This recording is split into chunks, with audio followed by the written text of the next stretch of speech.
بسم اللہ الرحمن الرحیم۔ حضرت سرور مخدوم حاجی سرور سیاح سید سعید الدین رحمۃ اللہ علیہ ہیں، جو سلسلہ رفاعیہ کے خلیفہ برحق ہیں۔ آپ کے متعلق یہ لکھا جاتا ہے کہ حضرت سرور مخدوم سید سعید الدین رحمۃ اللہ علیہ آپ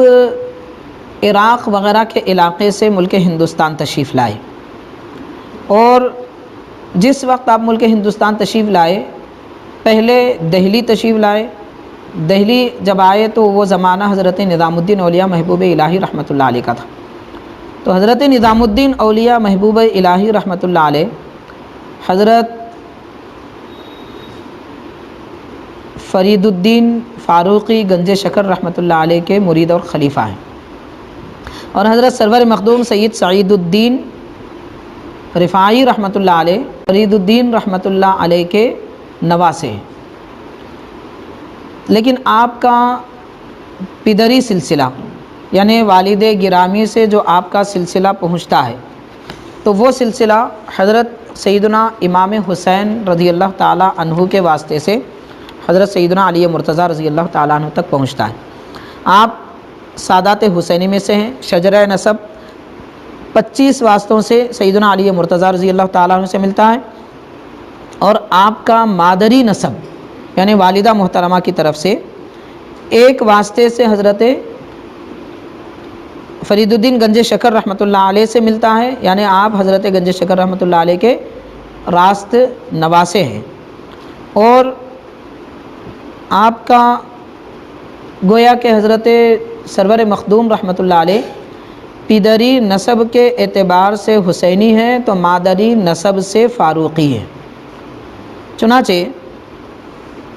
اور اسی طرح آپ کا پدری نسب حضرت سید احمد کبیر رفاعی رحمۃ اللہ علیہ سے ملتا ہے، جو سلسلہ رفاعیہ کے بانی ہیں، پیشوا ہیں، اور آپ کا لقب غوث العالم ہے۔ حضرت سیدنا سید احمد کبیر رفاعی رحمۃ اللہ علیہ کے سلسلے کو ملک ہندوستان میں جن بزرگوں نے پھیلایا ہے، گویا کہ حضرت سرور مخدوم سید سعید الدین رحمۃ اللہ علیہ سلسلہ رفاعیہ کے ملک ہندوستان میں اور خاص طور پر ملک دکن میں بانی کہلاتے ہیں، اور دیگر اور بھی رفاعی سلسلے کے بزرگ حضرات ہیں۔ مثال کے طور پر گجرات میں بعض قدیم بزرگان دین ہیں، اور دیگر حضرات بھی ہیں۔ تو حضرت سرور مخدوم رحمۃ اللہ علیہ محبوب الہی نظام الدین اولیاء رحمۃ اللہ علیہ کے زمانے میں یہاں پر تشریف لائے، اور علاوہ اس کے یہ بھی لکھا جاتا ہے کہ چند ماہ یا چند ایام کے قیام کے بعد حضرت سرور مخدوم رحمۃ اللہ علیہ محبوب الہی رحمۃ اللہ علیہ کے ساتھ میں تھے، صحبت میں تھے، تو وہ رخت سفر باندھنا چاہتے تھے، جانا چاہتے تھے۔ تو حضرت محبوب الہی نظام الدین اولیاء رحمۃ اللہ علیہ نے ارشاد فرمایا کہ آپ چند دن ٹھہر جائیے۔ اس کے بعد ایک ہفتہ غالباً گزرا تھا کہ حضرت محبوب الہی کا وصال ہوا، تو حضرت سرور مخدوم رحمۃ اللہ علیہ نے نظام الدین اولیاء رحمۃ اللہ علیہ کی نماز جنازہ پڑھائی۔ یہ ملک دکن کی تاریخ کی کتابوں میں لکھا جاتا ہے۔ البتہ جو کتب تاریخ اور کتب سیرت حضرت محبوب الہی کے متعلق شمال میں لکھی گئی ہیں، ان میں اس بات کا کوئی تذکرہ نہیں ہے۔ البتہ ملک دکن میں جو کتابیں تذکرہ اولیاء کے متعلق لکھی گئی ہیں، ان میں یہ ذکر ضرور ملتا ہے کہ حضرت سرور مخدوم رحمۃ اللہ علیہ نظام الدین اولیاء رحمۃ اللہ علیہ کی نماز جنازہ پڑھائے ہیں۔ آپ کے متعلق یہ بھی لکھا جاتا ہے کہ حضرت سرور مخدوم نے فرمایا، ایک مرتبہ آپ اپنے مکتوبات میں لکھتے ہیں، حضرت سرور مخدوم رحمۃ اللہ علیہ کے مکتوبات ہیں، انہی مکتوبات میں یہ بھی ذکر آتا ہے کہ میں حضرت شیخ الاسلام نظام الحق والدین نظام الدین اولیاء رحمۃ اللہ علیہ کی خدمت میں حاضر تھا، دیکھا کہ بہت سی مخلوق خدا آپ کی خدمت میں حاضر ہوتی ہے، اور ہر ایک آگے بڑھ بڑھ کے حضرت کی قدم بوسی کی سعادت حاصل کرتا ہے۔ یہ دیکھ کر میں نے پوچھا کہ حضرت، میں نے عرض کیا کہ حضرت اتنا ہجوم خلق خدا کا آپ کے پاس کیوں آتا ہے؟ تو حضرت محبوب الہی رحمۃ اللہ علیہ نے فرمایا کہ یہ اتنی بڑی تعداد اور اتنا ہجوم تو رہتا ہے، مگر ان میں اہل دل اور سچی ارادت رکھنے والے لوگ بہت ہی کم ہیں۔ مطلب آپ یہ بتانا چاہتے ہیں کہ اولیاء اکرام کے دربار میں لوگ آتے تو کثرت سے ہیں، مگر سچی عقیدت اور سچی ارادت رکھنے والے، حقیقت میں مریدی رکھنے والے لوگوں کی تعداد بڑی کم ہوتی ہے۔ اب حقیقت میں مرید کون ہوتے ہیں؟ سچی ارادت کس کو کہتے ہیں؟ سچی ارادت رکھنے والا وہ شخص ہوتا ہے جو کسی بزرگ سے دنیاوی غرض کی خاطر ملاقات نہ کرے، بلکہ وہ اللہ تعالیٰ کی محبت پانے کے لیے، خالق کائنات کی معرفت حاصل کرنے کے لیے اور دنیا کی زندگی بسلامت گزار کر آخرت کے ماحول میں صحیح طریقے سے جانے کا ارادہ جو رکھتا ہے وہ سچا مرید ہوتا ہے، سچی ارادت رکھتا ہے۔ اس کے بعد فرماتے ہیں حضرت سرور مخدوم رحمۃ اللہ علیہ کہ حضرت محبوب الہی کے وصال کے بعد میں نے ایک مرتبہ دیکھا کہ اچانک آسمان سے کوئی ایک سواری اتر رہی ہے، اور میں اس سواری کے قریب گیا، دیکھا کہ کھلا میدان ہے،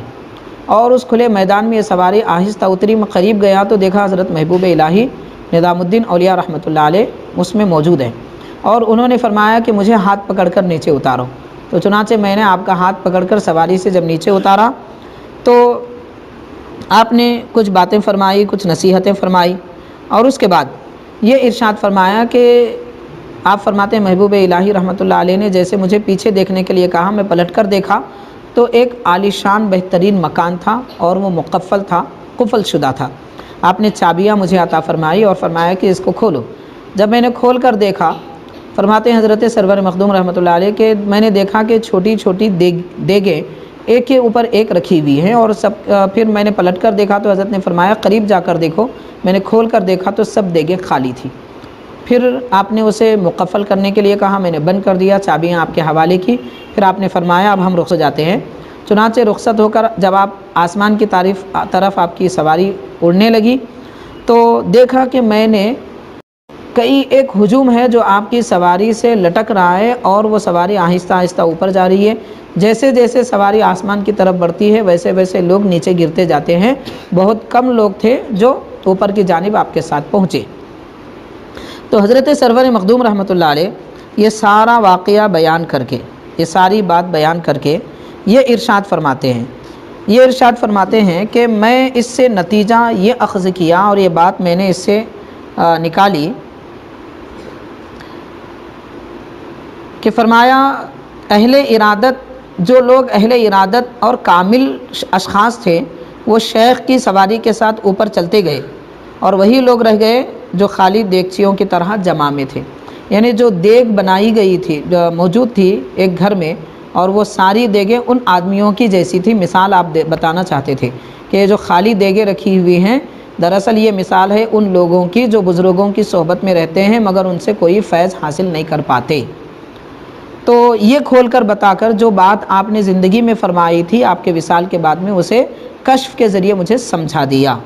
اور جو لوگ کامل تھے وہ آپ کے ساتھ، آپ کی بلندیوں کے ساتھ میں آپ کی صحبت میں رہے۔ حضرت سرور مخدوم رحمۃ اللہ علیہ کے متعلق لکھا جاتا ہے کہ آپ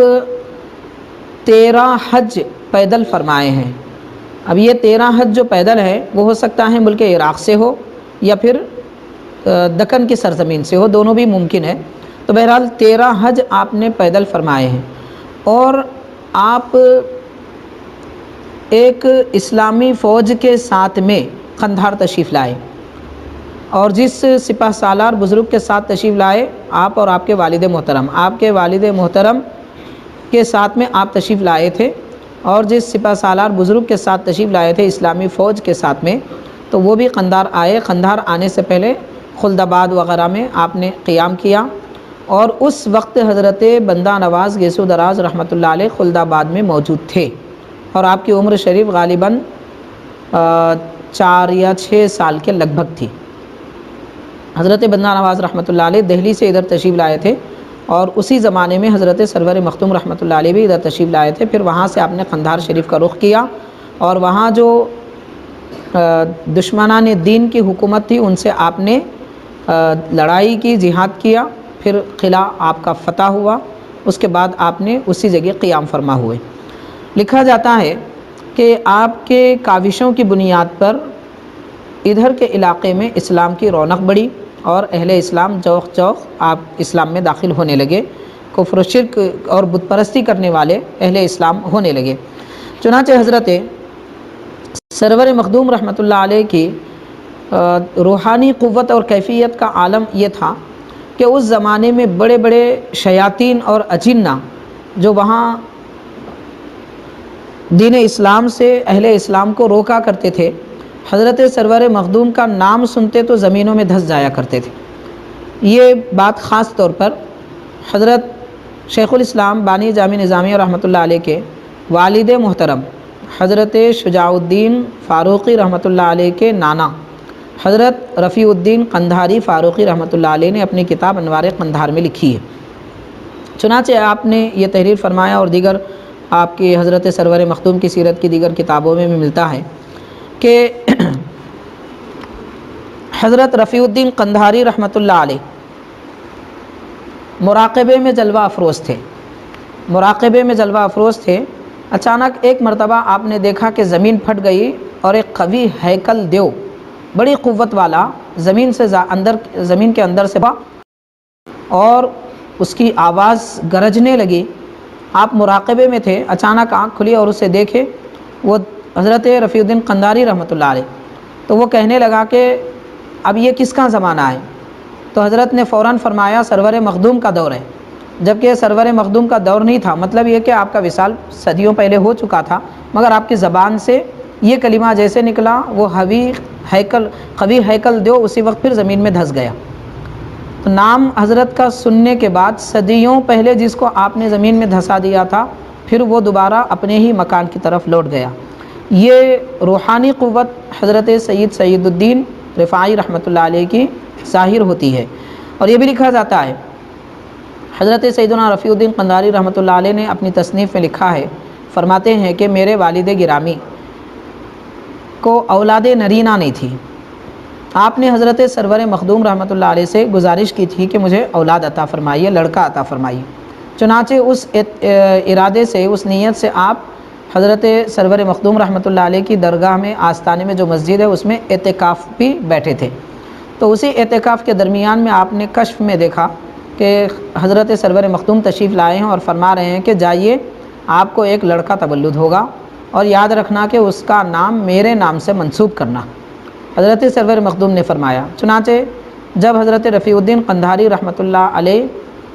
کی ولادت ہوئی تو آپ کے والد محترم نے آپ کا نام غلام رفاعی رکھا۔ تو غلام رفاعی آپ کا نام ہے اور رفیع الدین آپ کا لقب ہے۔ چنانچہ حضرت سرور مخدوم رحمۃ اللہ علیہ کی بشارت کے مطابق، خوشخبری کے مطابق حضرت رفیع الدین قندھاری رحمۃ اللہ علیہ اس دنیا میں تشریف لائے۔ انشاءاللہ تعالی ہم آگے چل کر کسی اور موقع پر حضرت رفیع الدین قندھاری رحمۃ اللہ علیہ کے متعلق تفصیلی آپ کی حیات زندگی وغیرہ بیان کرنے کی سعادت حاصل کریں گے، مگر یہ وہ شخصیت ہے کہ علم باطن میں تو بے مثال ہے اور ایک زمانے تک آپ کے سلسلے میں اکابر اجلہ بزرگان دین موجود رہے اور آج بھی آپ کا سلسلہ دکن کے گوشے گوشے میں موجود ہے۔ علاوہ اس کے علم ظاہر میں آپ کے کمال اور آپ کی شان کا اندازہ اس بات سے ہو سکتا ہے حضرت رفیع الدین قندھاری رحمۃ اللہ علیہ کہ آپ ہیں ملک دکن اور ہندوستان کے، مگر علم حدیث میں آپ کی سند پر عرب کے علماء ناز کرتے ہیں۔ اور آج سے نہیں، جس زمانے سے آپ ملک عرب تشریف لے گئے اس زمانے سے لے کر